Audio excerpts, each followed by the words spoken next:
अब next topic लिखो, equivalence.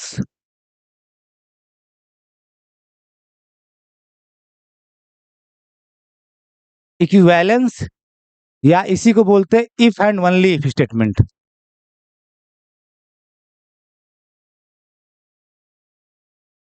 Equivalence or if and only if statement.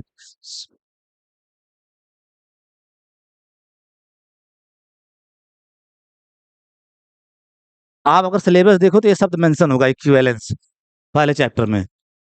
Equivalence या equivalence को ही बोलते हैं if and only if statements.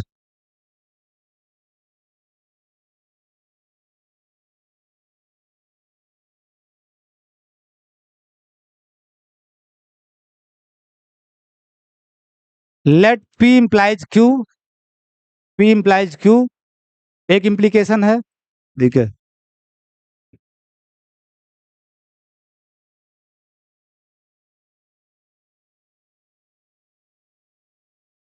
And दूसरा इम्प्लीकेशन इसका कन्वर्स इम्प्लीकेशन ले रहे हो। कन्वर्स इम्प्लीकेशन मतलब क्यू इम्प्लाइज पी, ठीक है।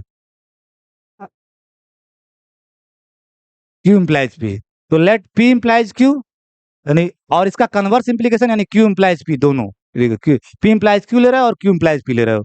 B two implications, be two implications, ये दोनों इम्प्लीकेशंस हैं, टू इम्प्लीकेशन। एक ही इम्प्लीकेशन है और उसका ये उल्टा वाला कन्वर्स, दोनों एक दूसरे के कन्वर्स कहलाएंगे। पी इम्प्लाइज क्यू का कन्वर्स क्या है, क्यू इम्प्लाइज पी, और फिर क्यू इम्प्लाइज पी का कन्वर्स क्या आ जाएगा, पी इम्प्लाइज क्यू, ठीक है। पी इम्प्लाइज तो दोनों एक दूसरे को, विच आर लिख दो, which are converses of each other, दोनों एक दूसरे के कन्वर्सेज हैं ईच अदर्स, यानी पी इम्प्लाइज क्यू का कन्वर्स क्यू इम्प्लाइज पी है, ठीक है। कन्वर्स मतलब ये इसको इम्प्लाई करने लगे, ठीक है। और क्यू इम्प्लाइज पी का कन्वर्स क्या होगा, पी इम्प्लाइज क्यू, ये तो दोनों एक दूसरे के कन्वर्स हैं। Then the new statement, new statement, statement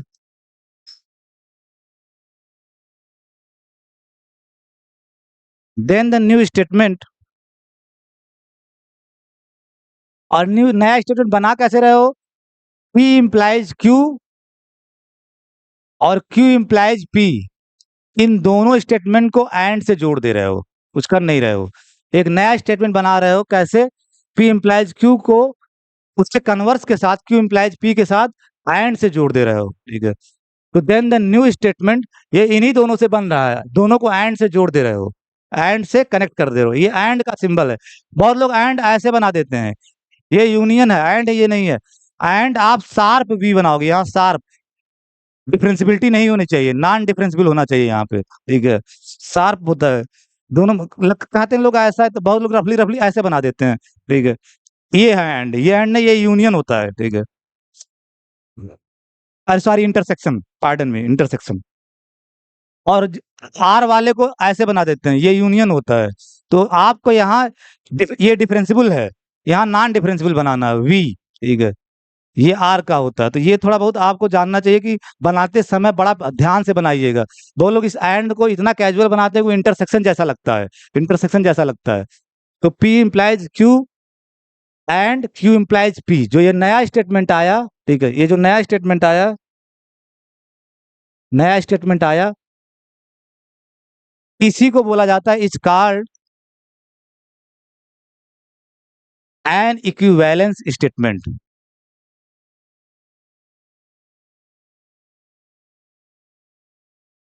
N equivalence statement यानी पूरा एक मिलके एक नया स्टेटमेंट बन जाएगा, जिसको बोलोगे equivalence statement.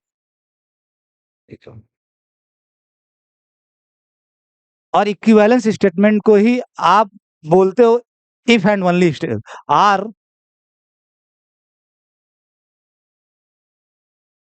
If and only if statement. Equivalence statement का ही दूसरा नाम है if and only if statement.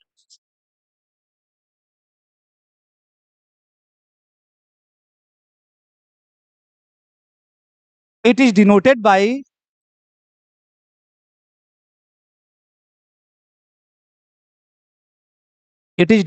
जो ये नया स्टेटमेंट आया इसको डिनोट कैसे करोगे? तो बड़ा आसान है। आप यहां देखो, P इम्प्लाइज Q, पहला वाला क्या है? P इम्प्लाइज Q, और दूसरा क्या है? तो Q इम्प्लाइज P। तो इसी में इकट्ठा बना दो। Q इम्प्लाइज P, तो इधर से तीर बना दोगे ना, ठीक है। P पहले क्या था? P इम्प्लाइज Q, और दूसरा क्या है? Q implies P। तो Q इम्प्लाइज P तो ऐसे बना दोगे। तो ये एक आया, it is denoted by this symbol. दोनों को साथ साथ जब करोगे तो इधर भी तीर आ जाएगा, इधर भी तीर आ जाएगा। P इम्प्लाइज Q, और Q P को भी इम्प्लाई कर रहा है, तो इस तरह हो गया। It is denoted by this.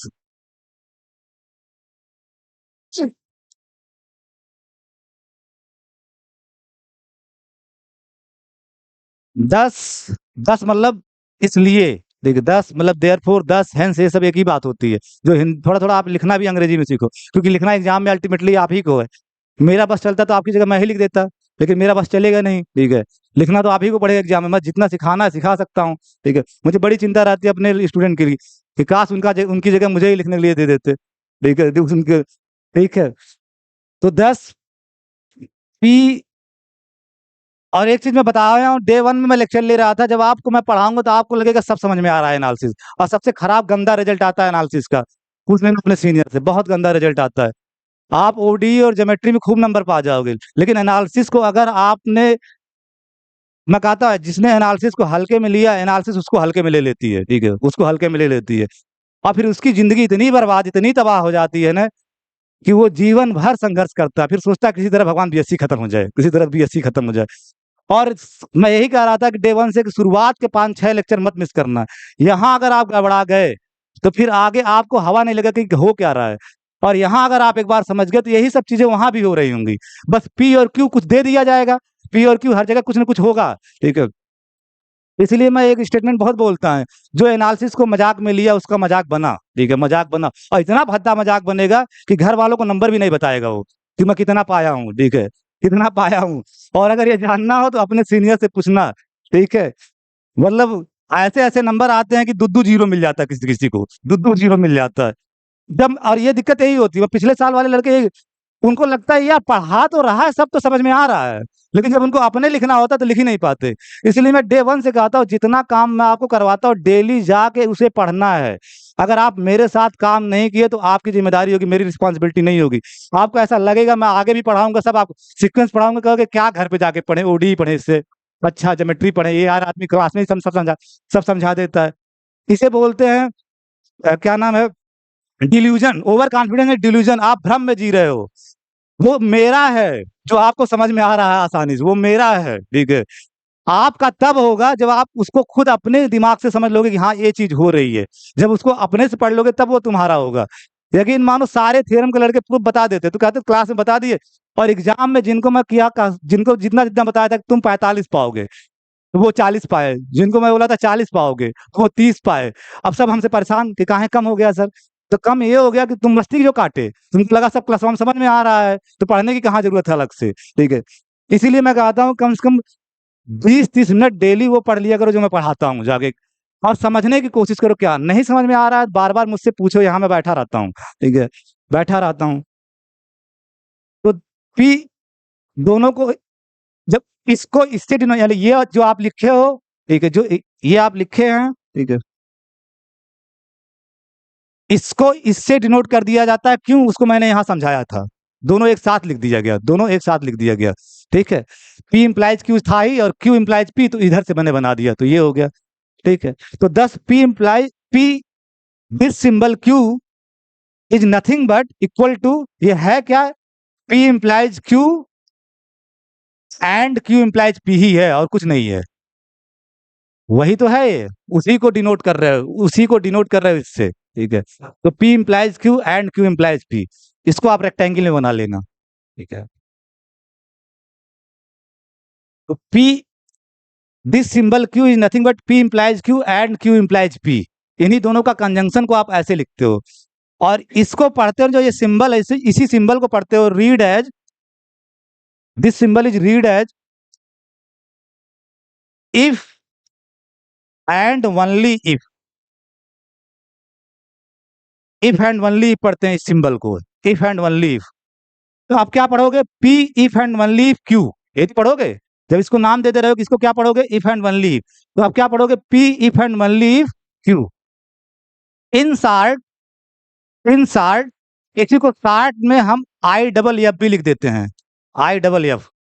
आई यानी इफ एंड ओनली इतना बड़ा ना लिख करके आई डबल एफ भी लिख देते हैं, वो भी इन शार्ट नोटेशन है, पढ़ोगे इसको भी if and only if, if and only if. तो ये if and only if notation है, if and only if.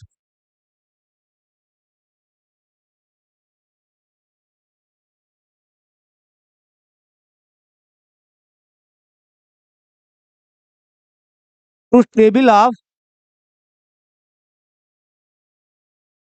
N equivalence statement, equivalence statement का ट्रुथ टेबल क्या होगा। Equivalence statement if and only if statement एक ही होता है। तो देखो उसी इक्विवेलेंस को आप इफ एंड ओनली बोल दे रहे हो, बोल दे रहे हो कि नहीं, इसी को आप इफ एंड ओनली बोल दे रहे हो, ठीक है।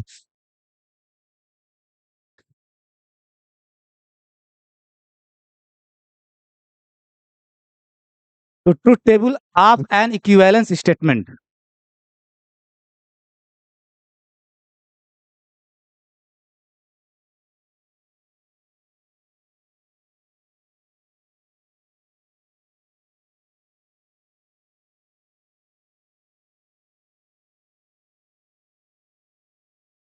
पी हो गया आपका, क्यू हो गया, पी क्यू स्टेटमेंट, ठीक है। थोड़ा कॉपी में आपकी बात थोड़ा ट्रुथ टेबल बड़ा बनेगा तो इसलिए थोड़ा स्पेस लेके बनाना, पी क्यू, फिर पी इम्प्लाइज क्यू, और फिर क्यू इम्प्लाइज पी, और फिर दोनों का कंजंक्शन, पी इम्प्लाइज क्यू, ठीक है, एंड क्यू इम्प्लाइज पी। और यही आपका क्या है, P if and only if Q, P if and only if Q.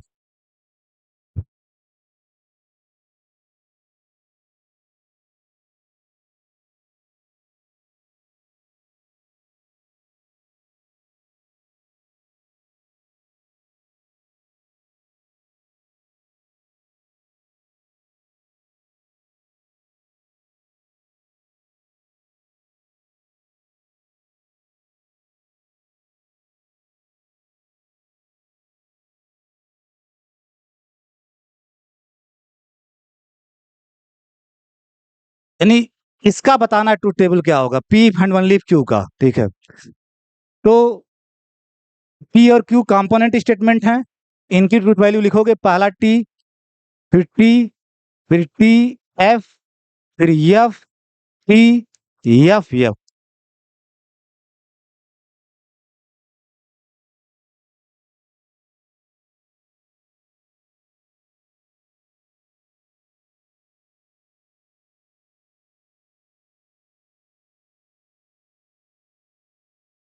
और इम्प्लीकेशन का ट्रुथ टेबल कल बना लिए थे, इम्प्लीकेशन का ट्रुथ टेबल आपके कॉपी में है, कोई ये नहीं कह सकता कि बताया नहीं है सर।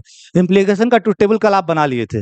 इम्प्लीकेशन केवल एक केस में फॉल्स होता है, कब, जब पहला टी हो दूसरा एफ हो, पहला टी हो दूसरा एफ हो। तो पी इम्प्लाइज टू किस केस में फॉल्स होगा, इस केस में, इस केस में, इस केस में फॉल्स होगा, बाकी हर केस में क्या होगा, ट्रू। तो भर दो हर जगह टी टी, बस इस केस में फॉल्स होगा। जिनको ना समझ में आया फिर अभी मुझे री रिकॉर्ड करना, वो रुके रहेंगे, ठीक है, उनको मैं बता दूंगा नए वालों के लिए, ठीक है। अब ये भी इम्प्लीकेशन है, Q implies P, Q implies P, implication ही तो है क्यू इम्प्लाइज पी, लेकिन इसमें पहला स्टेटमेंट क्यू है। तो आप जब इसके इसमें ट्रुथ वैल्यू लिखोगे तो वहां देखते, इसको इसमें ट्रुथ वैल्यू लिखते समय आप क्यू से पी की तरफ देखोगे, क्यू से पी की तरफ देखोगे। क्यू टी हो और पी एफ हो, उस केस में ये फॉल्स होगा। क्यू और पहला स्टेटमेंट ये हो गया, इसमें पहला स्टेटमेंट क्या हो गया, क्यू हो गया ना, दूसरा पी है। तो ये देखोगे और इसमें देखोगे पहला कहाँ टी है, दूसरे जगह कहाँ फॉल्स है, तो यहाँ है ना, यहाँ आपका फॉल्स है, ठीक है, यहाँ। तो इसी केस में ये फॉल्स होगा, इसी केस में, यानी क्यू टी हो और पी एफ हो, उसी केस में क्यू इम्प्लाइज पी फॉल्स होगा, बाकी हर केस में क्या होगा, ट्रू। कल खूब डिस्कस किया गया था इस पे, ठीक है। तो बाकी जगह टी टी लिख दो, ठीक है। अब इसका और इसका एंड लिखा हुआ है यहाँ पे। ये जो लिखा गया लास्ट कॉलम, ये है क्या? इस स्टेटमेंट का और इस स्टेटमेंट का एंड से जोड़ा गया है। और एंड का भी ट्रुथ टेबल ऑलरेडी आपको बता दिया गया है। एंड स्टेटमेंट कब ट्रू होता है? जब दोनों दोनों ट्रू हो, दोनों ट्रू हो, तो दोनों टी होने चाहिए। तो दोनों जगह टी कहाँ है? एक तो यहाँ है, ठीक है, और एक तो यहाँ है, दोनों जगह टी, ठीक है। एंड स्टेटमेंट तभी ट्रू होता है जब दोनों टी हो। इन दोनों को आप एंड से जोड़ रहे हो, तो ये ट्रू तभी होगा जब दोनों टी हो। तो एक यहाँ दोनों जगह टी यहाँ है, और एक यहाँ दोनों जगह टी है, तो इस केस में ये क्या होगा? T T.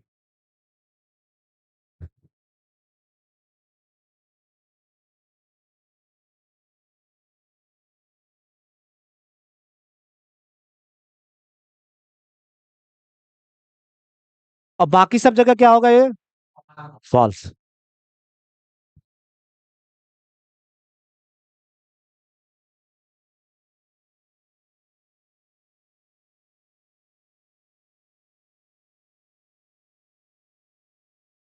ठीक, ठीक बात।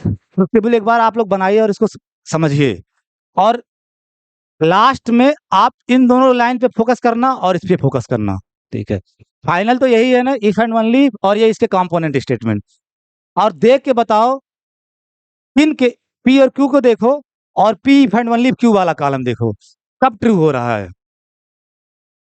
जब दोनों टी हैं तब ट्रू हो रहा है। देखो यहाँ पे साफ साफ दिख रहा होगा, जब दोनों टी हैं तब टी है, ठीक है। और फिर कब टी है? जब दोनों एफ हैं, दोनों एफ हैं तब टी है, ठीक है, तब टी है। यानी if and only if statement तब ट्रू होता है जब पी और क्यू दोनों सेम नेचर के हों। पी और क्यू दोनों सेम, यानी दोनों टी हो या दोनों एफ हों, तब ये टी होगा। अदरवाइज अगर अपोजिट नेचर के हुए, एक टी एक एफ, तो ये एफ हो जा रहा है। एक एफ दूसरा टी, तो ये एफ हो जा रहा है। टी केवल तब हो रहा है जब दोनों सेम नेचर को, दोनों टी हैं तब टी हो रहा है, या दोनों एफ हैं टी हो रहा है, ठीक है, दोनों एफ है तब टी हो रहा है। ट्रूथ टेबल इक्विवेलेंस का समझना आपको। ट्रूथ टेबल ऑफ इक्विवेलेंस कब ट्रू होता है? जब पी और क्यू दोनों सेम नेचर के होंगे, दोनों टी टी होंगे तब ये टी हो रहा होगा, या दोनों एफ एफ होंगे तब ये ट्रू हो रहा होगा। Other way other, in all other cases ये फॉल्स होगा। यानी दोनों सेम नेचर, यानी दोनों टी होंगे तब टी होगा, या दोनों एफ होंगे तब ये टी होगा। अगर दोनों अपोजिट नेचर के हुए तो ये आपका क्या होगा? फॉल्स होगा। If and only if statement P if and only Q true तभी होता है जब पी और क्यू सेम नेचर के हो, दोनों पी और क्यू ट्रू हो, या दोनों पी और क्यू क्या हो? फॉल्स हो, तभी ये ट्रू होता है। ये बनाना ही नहीं महत्वपूर्ण होता है, इससे कंक्लूड क्या कर रहे हो, ठीक है।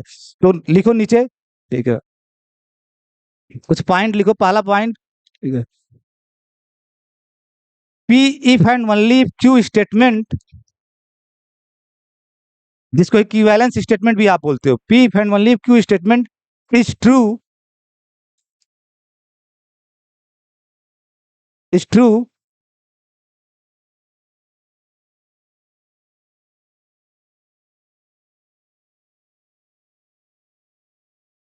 P if and only if Q statement is true only when, केवल तब, ओनली व्हेन, केवल तब, कब सही होगा ये? जब पी और Q have same nature. Only when P and Q have same nature. Same nature का मतलब, इस अंग्रेजी का मतलब समझना, सेम नेचर का मतलब या तो दोनों ट्रू हो या तो दोनों फॉल्स हो। उसी केस में आपका if and only statement true है, ठीक है। अगर अपोजिट नेचर के हुए, अपोजिट नेचर के हुए तो वो फॉल्स होगा, अपोजिट नेचर के हुए तो ये फॉल्स होगा, ठीक है।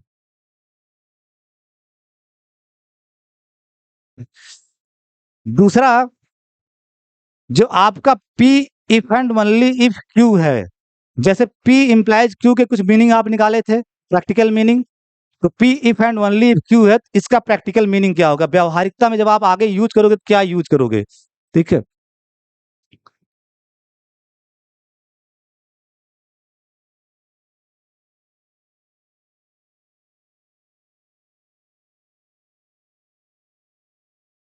P if and only if Q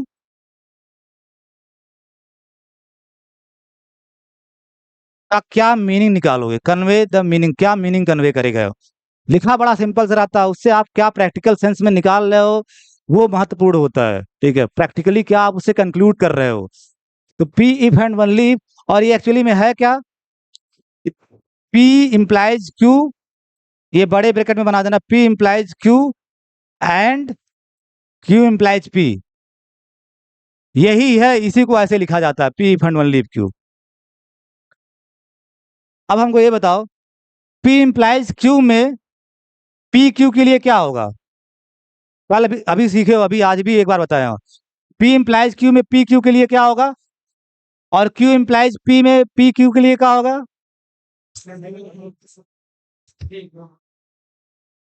P implies Q में पी क्यू के लिए सफिशियंट है। इस स्टेटमेंट में दूसरी जगह है ना ये, तो यहाँ पी क्यू के लिए नेसेसरी है। तो इस स्टेटमेंट में पी, जब if and only if statement होता है, पी क्यू के लिए सफिशियंट भी है, यहां से पी क्यू के लिए सफिशियंट भी है, और यहां से पी क्यू के लिए नेसेसरी भी है। पी क्यू के लिए नेसेसरी है, क्योंकि दोनों का एंड ही तो ये है। तो यहां से पी क्यू के लिए सफिशियंट हो रहा है, और यहां से पी क्यू के लिए नेसेसरी हो रहा है। तो पी अब की बार इस स्टेटमेंट में क्यू के लिए नेसेसरी और सफिशियंट दोनों होगा। ठीक है, तो P is necessary and sufficient for Q. ठीक है, साफ साफ देखो, यहां से पी क्यू के लिए सफिशियंट हो रहा है, दूसरे वाले इंप्लीकेशन से पी क्यू के लिए नेसेसरी हो रहा है, और दोनों एंड से जोड़े मतलब साथ साथ हो रहा है। इसके अलावा पी क्यू के लिए सफिशियंट भी है और पी क्यू के लिए नेसेसरी भी है। तो P is necessary and sufficient for Q. अब क्यू को देख लो, यहां से क्यू पी के लिए क्या होगा? नेसेसरी। और यहां से क्यू पी के लिए क्या होगा? सफिशियंट। इसका मतलब क्यू भी पी के लिए नेसेसरी और सफिशियंट है। तो एंड वाइस वर्सा, उसकी अंग्रेजी होती है and vice versa. Vice versa का मतलब, आधे लोग ये भी नहीं समझ रहे, ये नया शब्द का झोंक दिया ये आदमी, वाइस वर्सा। वाइस वर्सा बहुत लोग साइमल्टेनियसली नहीं समझ रहे थे क्या होता है। तो वाइस वर्सा का मतलब ये है कि जैसे पी क्यू के लिए नेसेसरी सफिशियंट है, वैसे क्यू भी पी के लिए क्या है? Necessary sufficient. वाइस वर्सा का मतलब उल्टा भी सही है, पी नेसेसरी सफिशियंट है क्यू के लिए, तो vice versa means Q is also necessary for and sufficient for P. दोनों एक दूसरे के लिए नेसेसरी और सफिशियंट है। आप बताओ, अगर पी नेसेसरी है क्यू के लिए तो पी नहीं होगा तो क्यू नहीं होगा। ये तो मतलब हुआ पी नहीं होगा, तो अगर ये पी कह रहे हो नेसेसरी है क्यू के लिए, तो नेसेसरी क्या बताता है? न होने पे न होने की गारंटी। तो पी नहीं होगा तो क्यू नहीं होगा, तो साथ साथ सफिशियंट भी है, इसका मतलब पी होगा तो क्यू होगा। तो इस स्टेटमेंट में पी होगा तो क्यू होगा, और पी नहीं होगा तो क्यू नहीं होगा। इस वाले स्टेटमेंट में दोनों कंक्लूजन निकालोगे, इंप्लीकेशन में नहीं निकालते थे। इसमें क्या है कि पी सफिशियंट भी है क्यू के लिए, पी होगा तो क्यू होगा, नेसेसरी भी है मीन्स पी नहीं होगा तो क्यू नहीं होगा, और क्यू भी पी के लिए नेसेसरी सफिशियंट है मीन्स अगर क्यू नहीं होगा तो पी नहीं होगा, और साथ साथ सफिशियंट है तो क्यू होगा तो पी होगा। यानी पी होगा तो क्यू होगा, ठीक है, पी नहीं होगा तो क्यू नहीं होगा, ठीक है, क्यू होगा तो पी होगा, क्यू नहीं होगा तो पी नहीं होगा। इसको मैं अपनी भाषा में बोलता हूँ साथ जीना साथ मरना। ठीक है, साथ जीना साथ मरना। कभी कभी हम किसी के साथ ऐसे कस्में वादे करते हैं, ठीक है, साथ जीने साथ मरने की, ठीक है, साथ जीने साथ मरने की। तो जिनसे हम कस्में वादे करते हैं, समबडी मान लो, ठीक है, यस, और अगला आदमी पी, ठीक है, और उससे हमने कस्में वादे कर लिया, ठीक है, कर लिया, तो अब इसका मतलब अगर हम मरे तो वो भी मरी, ठीक है, वो भी मरी, ठीक है, और अगर हम जिंदा रहेंगे तो वो भी जिंदा रहेगी, ठीक है, वो मरी तो मैं भी मरा, ठीक है, वो जिंदा रहेगी तो मैं भी जिंदा रहूं। अब पी खोलूंगा नहीं, नहीं तुम लोग कभी कहोगे बताओ पी कौन क्या है, मैं जान नहीं दूंगा आज तुमको, ठीक है, ठीक है, वाइस वर्सा, वाइस वर्सा, ठीक है। ठीक है। तो इसको अपने लोग आगे बोलोगे, अपने लोग आगे इसको बोलेंगे, साथ जीना साथ मरना, मीन्स होगा तो होगा, नहीं होगा तो नहीं होगा, ठीक है। थर्ड वन, क्या बचा हुआ है? बस एक चीज बचा हुआ है, P if and only if का निगेशन क्या होगा? P if and only if statement का, P if and only Q statement का निगेशन क्या होगा? और निगेशन का सिंबल ये होता है, negation of P if and only Q, ठीक है।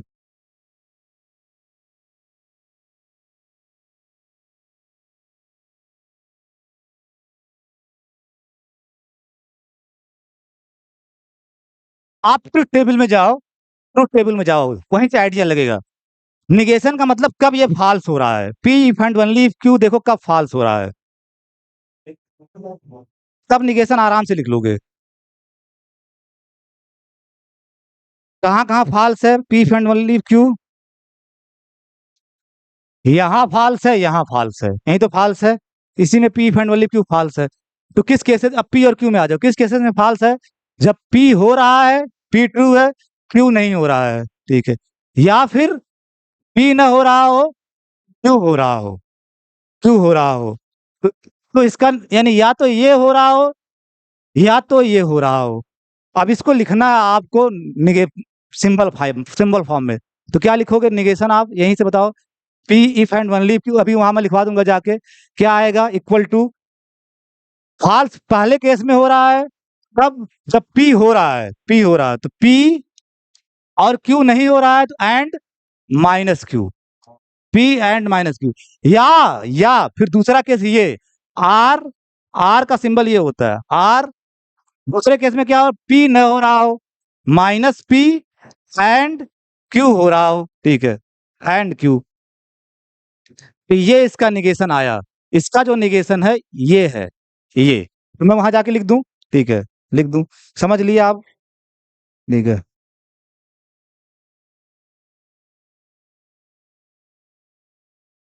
इसका निगेशन क्या आया, पी हो रहा हो लेकिन क्यू न हो रहा हो, ठीक है, पी एंड माइनस क्यू, या आर, पी न हो रहा हो क्यू हो रहा हो, नॉट पी एंड क्यू, ये निगेशन होता है उसका।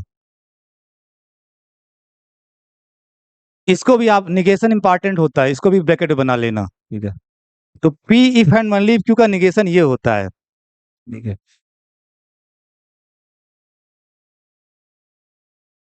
अब अगर ये निगेशन समझ रहे हो तो मैं एक लिख रहा हूं,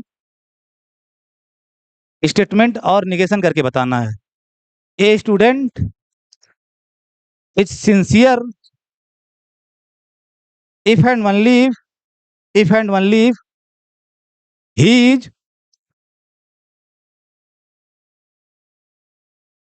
हम्बुल, ही इज हम्बुल,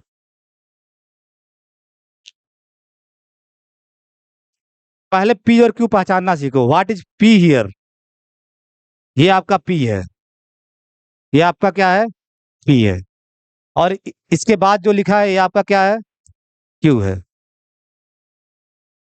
ये आपका क्यू है जो इसके बाद लिखा हुआ है, ही इज हम्बुल। तो P if and only if Q type का स्टेटमेंट है, तो इसका निगेशन लिखो, खट दे, क्या होगा, फार्मूला आपके पास है निगेशन लिखने का,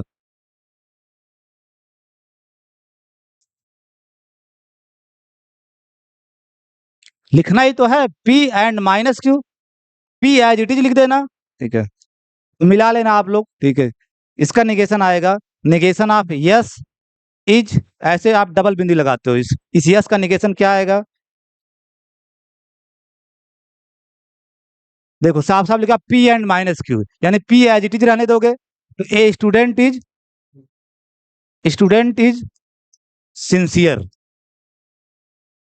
एंड माइनस क्यू, यानी क्यू का निगेशन, क्यू का निगेशन क्या होगा, क्यू क्या है, ही इज हम्बुल, उसका निगेशन क्या होगा, he is not humble, and he is not humble.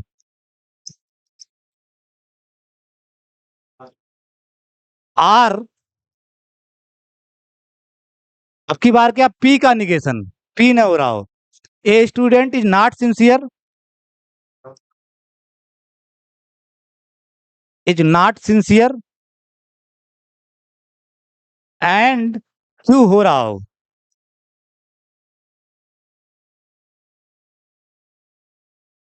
He is humble, यहां मत नाट लगा देना, अब की बार पी वाले में नाट लगाए हो, पी नहीं हो रहा है क्यू हो रहा है, तो इस स्टेटमेंट का निगेशन ये होगा, इस स्टेटमेंट का निगेशन ये होगा। जाओ बाकी बातचीत कल करते हैं, ठीक है, जाओ, ठीक है।